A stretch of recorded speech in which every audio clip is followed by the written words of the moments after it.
tonight. Again, as we did on last week, we backed up some because the more you read the book of Ruth, the more that you find out about some deep things that's going to come through that bloodline down through the years, and we'll get to that tonight.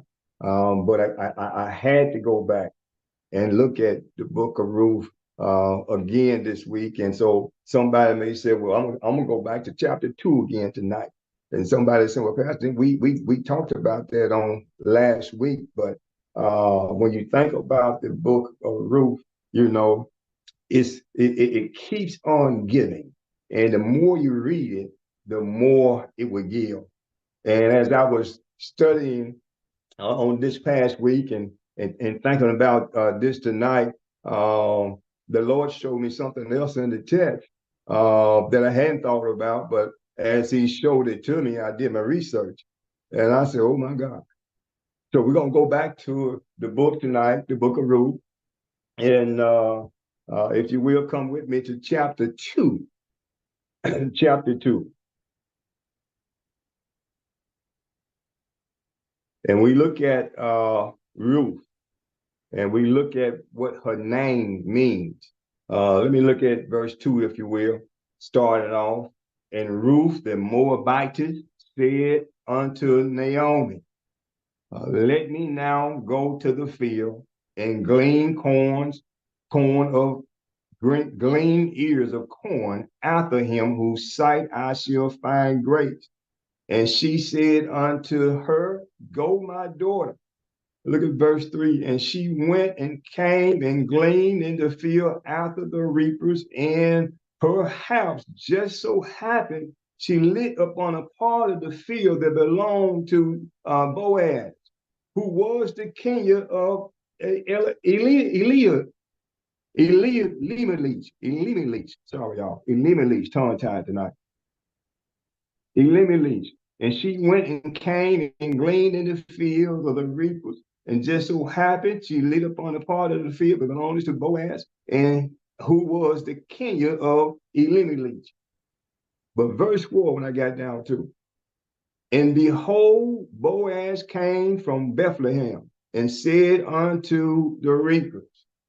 And I stopped there and thought about where they were. Here they are, had traveled back home. Husband had died. Sons had died, and now Ruth and Naomi goes back to Naomi's home country and home city, which was Bethlehem. And when I looked at that, you know, you think about Ruth and you think about what her name means. I wanted to know what was Ruth's name and what was the meaning thereof. So when I looked it up, it says that Ruth, it means friend, and it comes from the Hebrew word renewed or reused, which also means friend. And there's a passage in the Bible in Proverbs 18 and 24. A man that had a friend must first show himself or themselves friendly. And there is a friend that will stick closer than a brother. There's a friend that will stick closer than family. And if you will tonight, come with me. I want to look at chapter 2 again. And when I was thinking about Ruth, because, you know, when you think about this word being a friend, and not only was Ruth a daughter-in-law to Naomi, but she also was a friend unto her. And many a times when we look at friends, there's somebody would stick sometimes closer to us than our own family. Sometimes friends would treat us better sometimes than some of our own family. And when you think about this lady by the name of Naomi, she was one of them that when she loved her mother-in-law, she treated her just like she was her own mom, just like she was her own family. And when I read this, Ruth is a special person in this text because when we look at it, we're going to find out that in verse 4 it said, and they came from Bethlehem and of Judea. And when we think about that, who else do we know that was born in Bethlehem of Judea? And I started thinking about Ruth and her lineage, and I traced it back all the way to Jesus himself. And we know that Ruth is a direct, Naomi and Ruth family are direct ancestors to Jesus Christ. That bloodline is what he came through. So I wanted to go back when we talk about being a friend, because we know that Jesus would stick closer to us than a friend. He'd stick closer to us than a brother or a sister. And he's that kind of friend that won't turn his back on him. And Naomi, here, she's that kind of friend. Ruth is that kind of friend to Naomi that she did not turn her back on. And I went down to verse 4, if you will. And it said, behold, Boaz came from Bethlehem and said unto the reapers, the Lord be with you. And they answered him, the Lord bless thee. And then said Boaz unto his servant that was over the reapers, whose damsel this is. He asked the question. He said, who is this woman? Where did she come from? It's something different about her, the way that she carried herself. And as I kept reading it, I went down to verse 7. And as he began to talk and have a conversation in verse 6, and the servant that was set over the reapers answered and said, it is the Moabite damsel that came back with Naomi out of the country of Moab. And she said, I pray you, let me glean and gather after the reapers.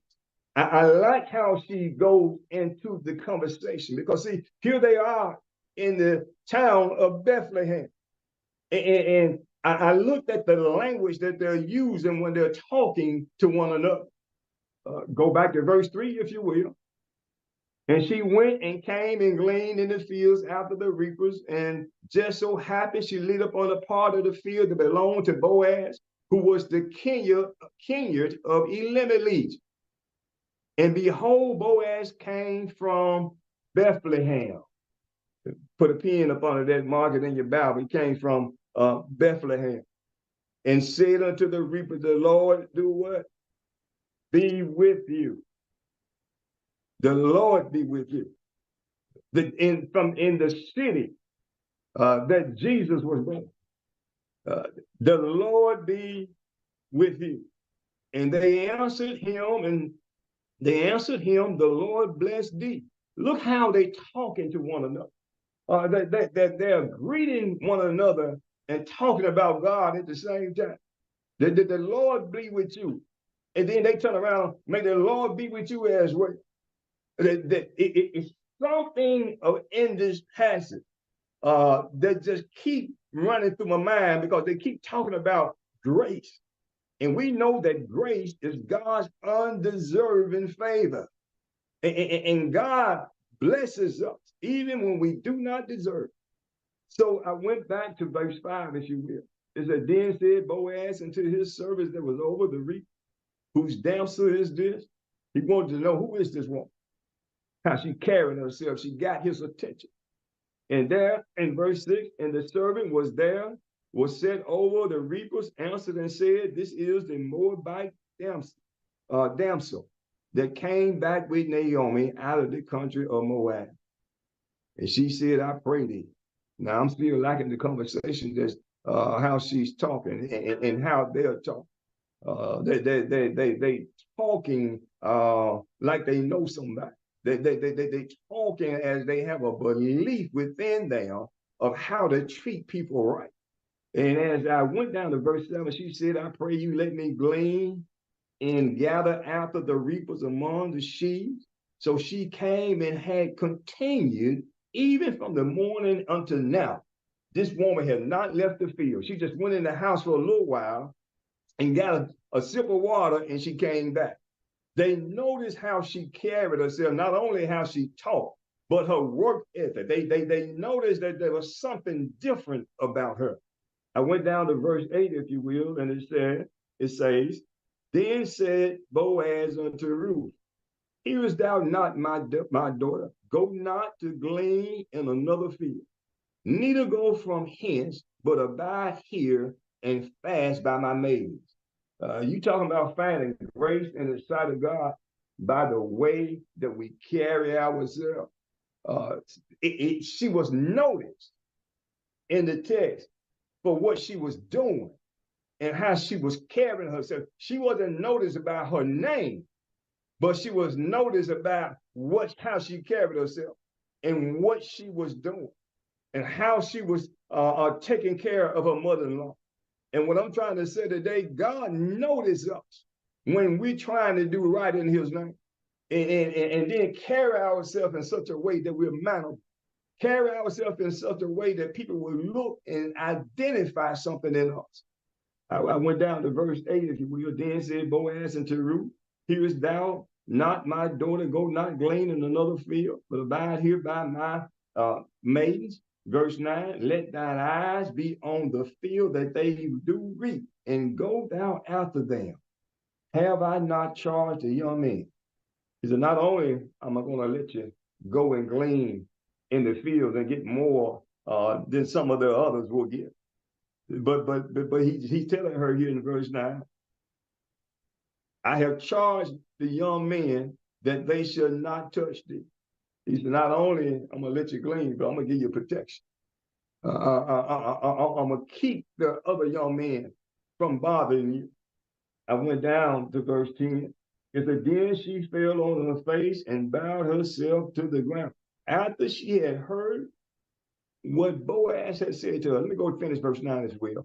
Let thine eyes be on the field that they do reap, and go after them. Have I not charged the young man that they should not touch thee?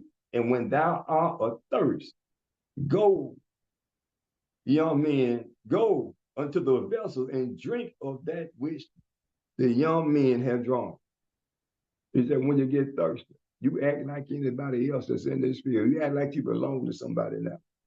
And when we're being favorable and doing God's work and carrying ourselves as such as we know God and God knows us, then God will continue to show favor. And he's opening the door up to Ruth little by little, bit by bit.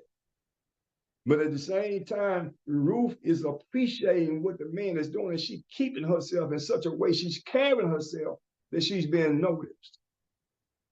Go down to verse 10, if you will. Then she fell on her face and bowed herself to the ground and said unto him, why have I found grace in thy eyes, that thou shouldest take knowledge of me, seeing that I am a stranger? She said, what is it about me that you noticed? And Boaz said in verse 11, Boaz answered and said unto her, it had fully been showed me all that thou hast done unto thy mother-in-law since the death of thine husband. It's been showed me how that thou hast left thy father and thy mother in the land that you were born in, and you made a choice to come and be a part of Naomi's family.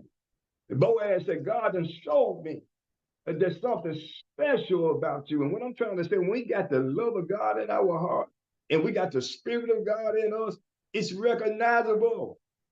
And that Spirit opened up doors to us that may at one time been closed. I went down to verse 12, if you will. The Lord recompense thy work, and a full reward be given thee of the Lord God of Israel.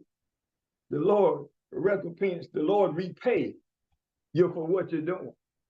And ain't that assurance to know? He said, may the Lord recompense you.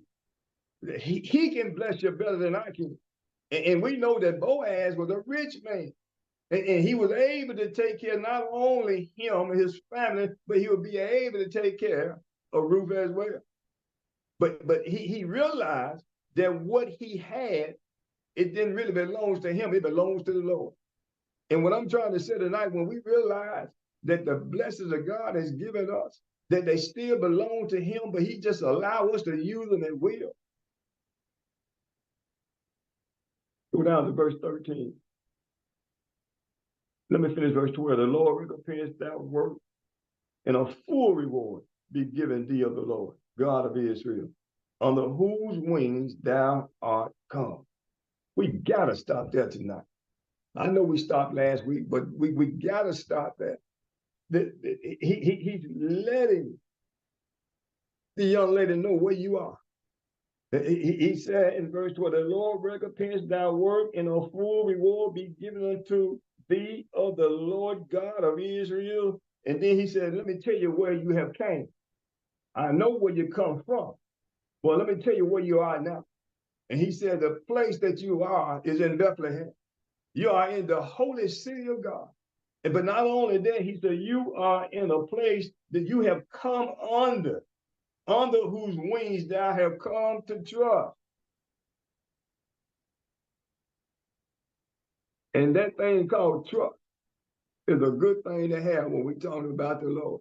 She didn't know how she was going to provide for her mother-in-law. She didn't know when they left from where they was and coming back to Bethlehem, coming back to Israel, how they was going to provide for themselves. But they came anyway by trusting that God was going to make a way. I went down to verse 13. Then said she, let me find favor in thy sight, my Lord, for thou hast comforted me. He said, the things that you said to me, it brought comfort unto me. I'm learning about the God that Israel served. And as I'm listening to you telling me how God has shown favor to you and you're showing it to me, she's receiving the favor of Israel's God. She becoming a part of the family. Her and Naomi have formed. And if you don't mind, y'all remember on last week we talked about when Ruth tried to tell Naomi to go back. And Naomi said something to her in chapter 1 and verse 16. Y'all remember what it said? And Ruth said, entreat me not to leave thee, nor from following thee. For whether thou go, I will go. And whether thou lodge, I will lodge. Ruth said to Naomi, your people should be my people. But not only your people should be my people, but Ruth also said, your God should be my God.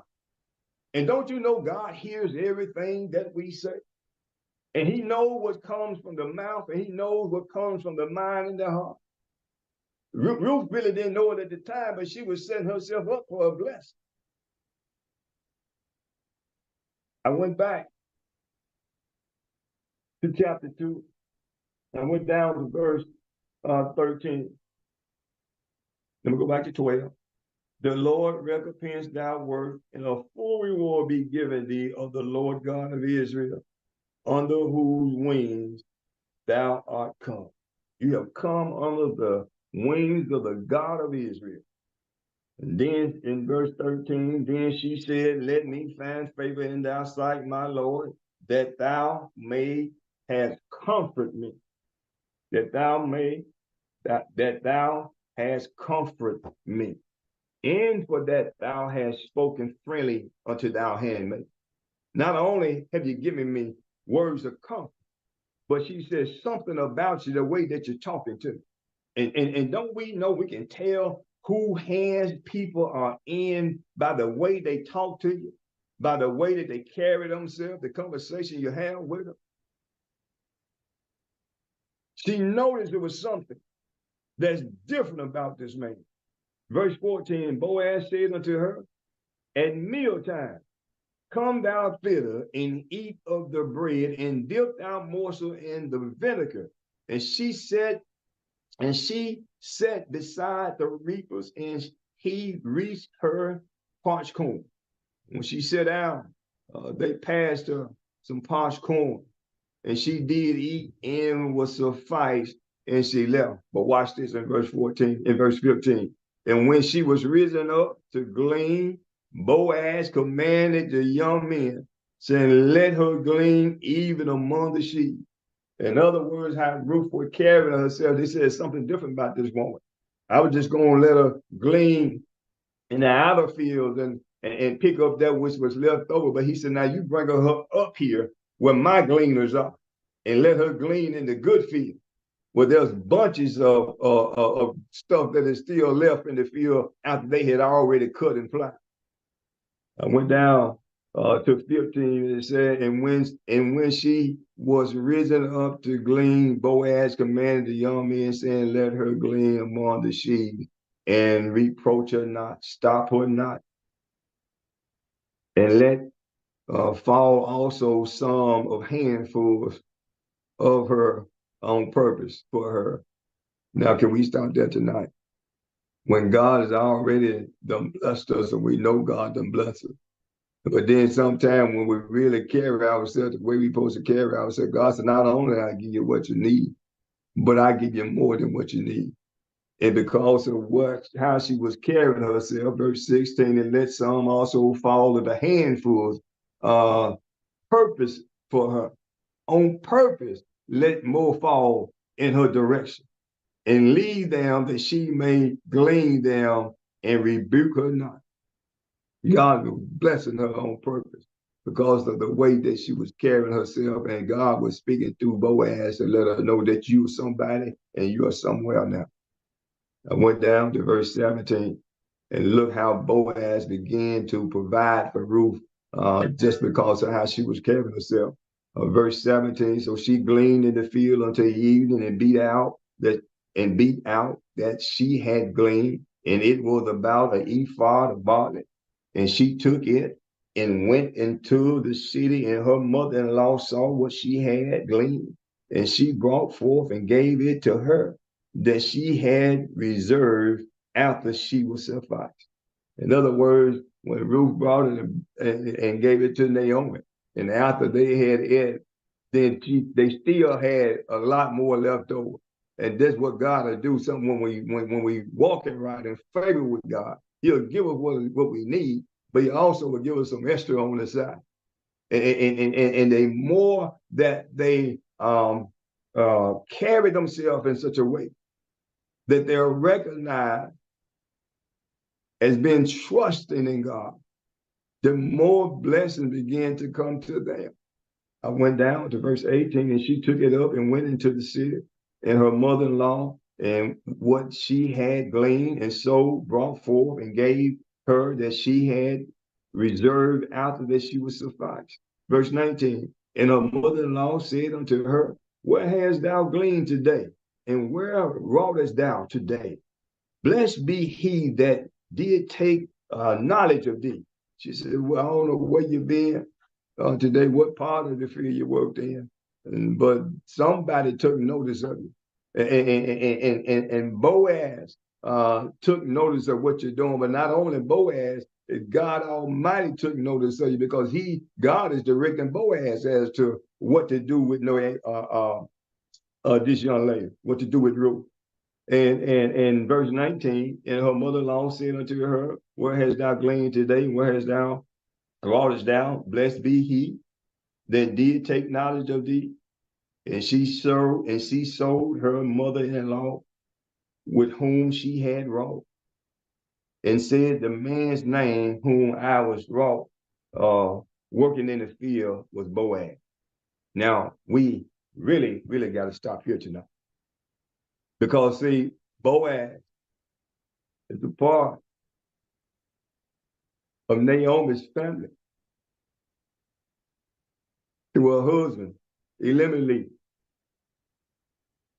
In verse 21, and Ruth the Moabite said, he said unto me, thou shalt keep fast by my young man until we have ended all my harvest. He given me protection while I'm out here in this field. Verse 22, and Naomi said unto Ruth, her daughter-in-law, is good, my daughter, that thou go out with his maids, that they may meet thee, not in another field.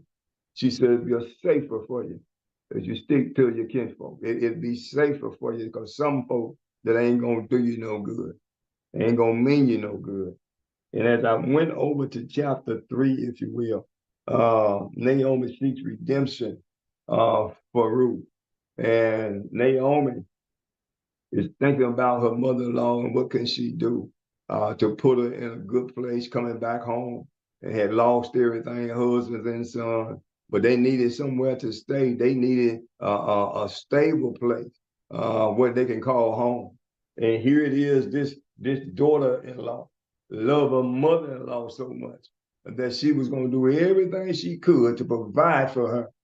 And in verse 1 in chapter 3, then Naomi, her mother-in-law, said unto her, my daughter, shall I not seek rest for thee, that thou mayest be well with thee? She said, Naomi said, I'm going to start seeking some rest for you because you working yourself to death. You working yourself. And she said, I'm going to seek this thing out to find out what we're going to do, what's going to be our next thing that we can do to put ourselves in a good place. In verse 2, and now it is not Boaz.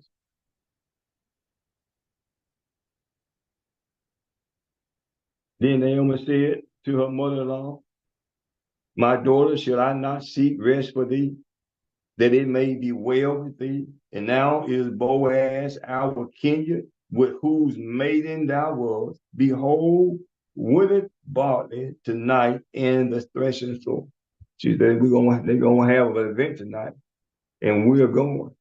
And we're going to take directions from God as to how we carry ourselves. And we're going to let God work it out for us.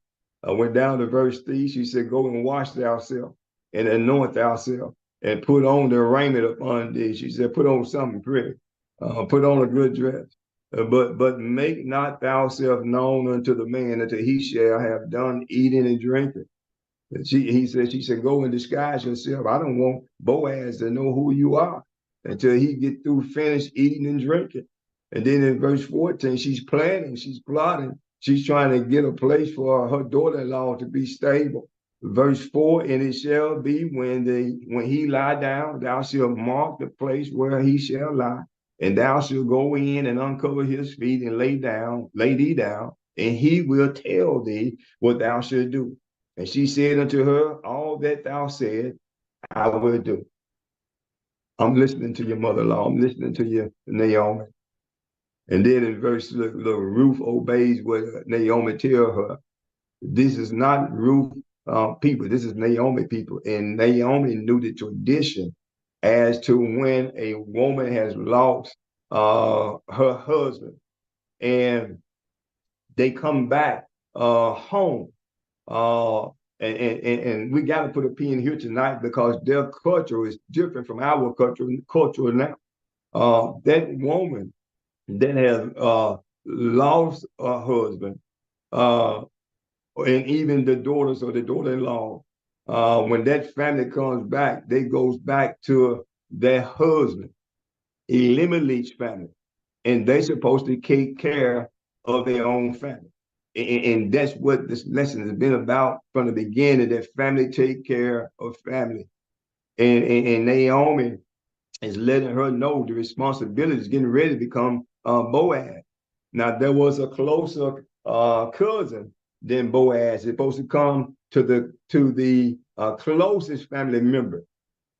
And there was a cousin in between Boaz that had the responsibility of taking care of Elimelech's children in his household. I went down to verse 6, if you will. Come with me. Ruth obeys Naomi, and she went down into the threshing floor and did according to all that her mother-in-law bade her. And when Boaz had eaten and drunk, and his heart was merry, he went to lay down at the end of the heap of corn, and she came softly and uncovered his feet and lay down beside him. And this was a traditional thing as to getting ready for marriage. Verse 8, and it came to pass at midnight that the man was afraid and turned himself, and behold, a woman lay at his feet. And Naomi, Ruth went and laid there at his feet, at Boaz's feet. And it came to pass at midnight that the man was afraid and turned himself, and behold, a woman lay at his feet. Look at verse 9. And he said, Who art thou? And she answered, I am Ruth, thy handmaid. Spread therefore thy skirt over thine handmaid, for thou art a near kinsman. Naomi had told Ruth about the tradition of Israel. And when we come back to family is supposed to take care of family. And if there's a young lady that's in the family of age of marriage, and the mother or the grandmother may be too old to marry, but this next youngest person is able to bear children and to go forward and carry the family forward. They were supposed to be responsible to go to their next of kin. And by law, Hebrew law, they were supposed to marry them. Look at verse 8. And it came to pass at midnight that the man was afraid and turned himself. Behold, a woman lay at his feet. And he said, Who art thou? And she answered, I am Ruth, thine handmaid. Spread thou skirt over me. Ruth, Naomi had told Ruth what the tradition is, and she followed it to the letter. But look what God does. I went down to verse 10. Boaz desires to redeem Ruth. Boaz didn't have a problem with it because he seen something in this woman that came back with Naomi. And he said, this woman is a miraculous woman. He seen the kind of person that she was and the love that she had in her heart for family. And then and she went to extremes to make sure that her mother-in-law was taken care of her. So it was something that Boaz seen in her. He wouldn't mind being her husband. He said, because this woman have enough love for a mother-in-law like that, I can just imagine the love that she'll have for me. So in verse 10, Boaz desired in my Bible to redeem Ruth. In verse 10, and he said, Blessed be thou of the Lord, my daughter, for thou hast shown more kindness in the latter end than in the beginning. Inasmuch as thou followest not young men, whether poor or rich. In other words, he said, your virtue, how you carried yourself. You weren't out here running after this man and running after that man, just trying to find somebody to take care of you. He said, I like how you carried yourself. You didn't ask nobody to do nothing for you. You got out there in the fields with the workers and you began to work. And you weren't working just for yourself. You was working for your mother-in-law, trying to take care of you. So what I'm saying tonight, the things that we do in righteousness, it'll come back and bless us every time. And folk is watching whether they tell us that they're watching or not. I went down to verse 10 again, if you will, and he said, Blessed be thou, Lord, my daughter, for thou hast showed more kindness. Not thou hast thought about being kind, but he said, thou hast showed more kindness.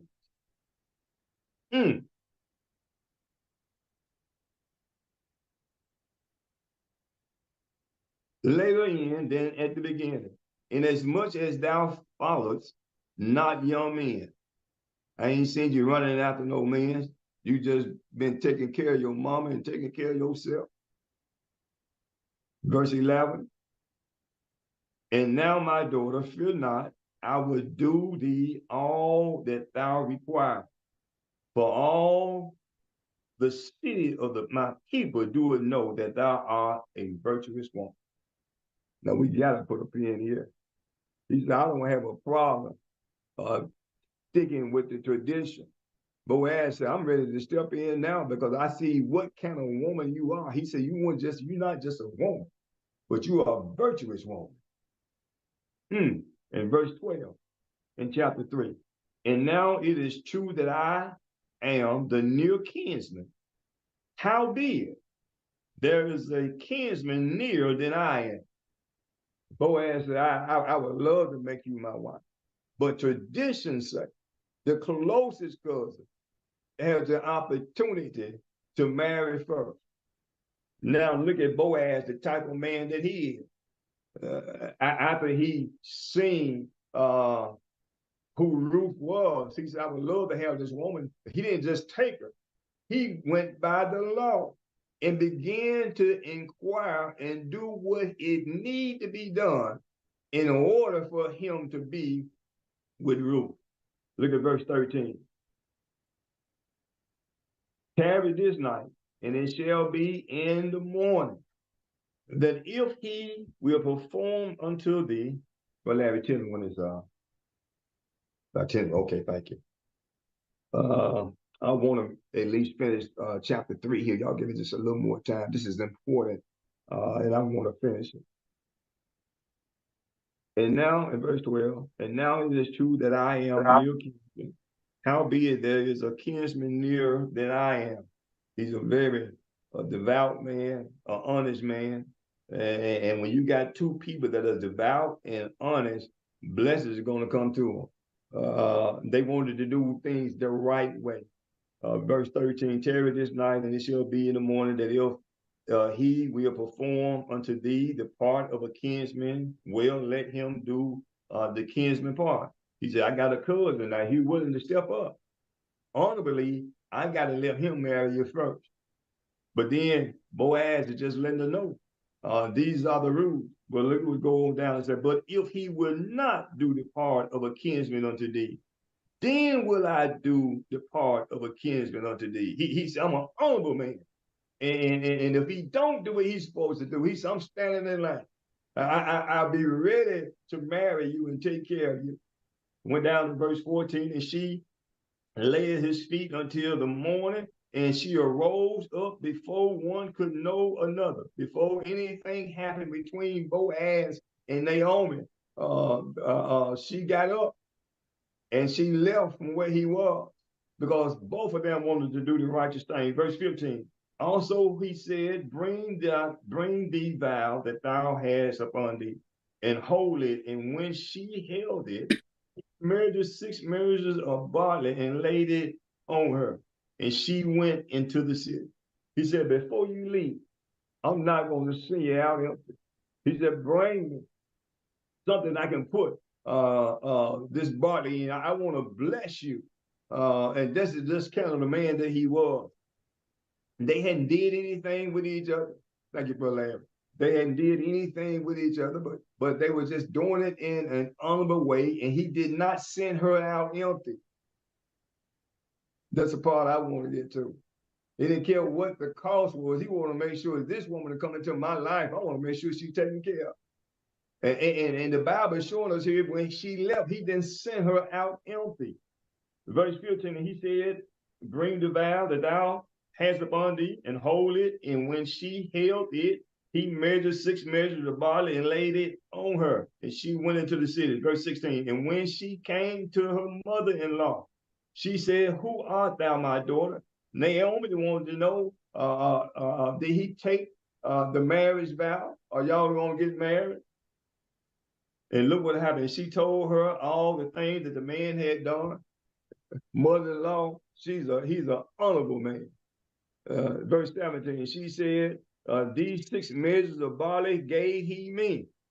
But he said to me, go not empty unto thy mother-in-law. He not only was he thinking about me, but he wanted to make sure, mother-in-law, that you had everything that you needed. He don't even know that whether he's going to be able to marry you and take you as his wife. But he wasn't concerned about that. This man, by the name of Boaz, wanted to make sure that he could be a blessing. No matter what happened, no matter what comes in play, he wanted to make sure that he was going to be a blessing to this woman. These women, why? Because of the way that they carried themselves. I wish we had time tonight, but we're just going to have to leave it there. But y'all do know the rest of the story in chapter 4. We know that Boaz went and talked to the next of kin and told him if he did not want to do what was right, he would step in and be the man and be glad to do it. And the other man who could not afford to take on another wife, he gave leeway to Boaz, and then allowed Boaz to take the responsibility of this wonderful woman that had came into their lives. and they was able to marry. And so I love this story. It just keeps on giving, and it lets us know about honor, loving one another. It lets us know about grace. The grace of God, undeserving favor, and when we carry ourselves, God will continue. Especially how Naomi carried herself, or Ruth carried herself. God continued to put favor in their lives just because of who they were. And so I thank God again tonight. We're gonna have to leave it there. I know our time is out. I hate to rush, and I kind of rushed through that tonight because we had so much information that was there. But hopefully, we got the point as to how we carry ourselves would carry us. So we'll end it there tonight. Come on, let's turn our mics on and say our hellos and our goodbyes and well wishes. Good evening, family. Hello, Good evening. hello, Pastor. Good evening. Good evening, everyone. Hello. Hello. Hi, Pastor. Hello, Sister Rita. God bless you. Hello, Pastor. Good evening, everyone. Good evening. Good evening. Hello, Pastor. This is Betty. Hello, Sister Betty. God bless you. Thank you. Good to hear your voice. Thank you. Hey, Mother Bang. Hallelujah. Hello, Hallelujah. Rita. Hello, everyone.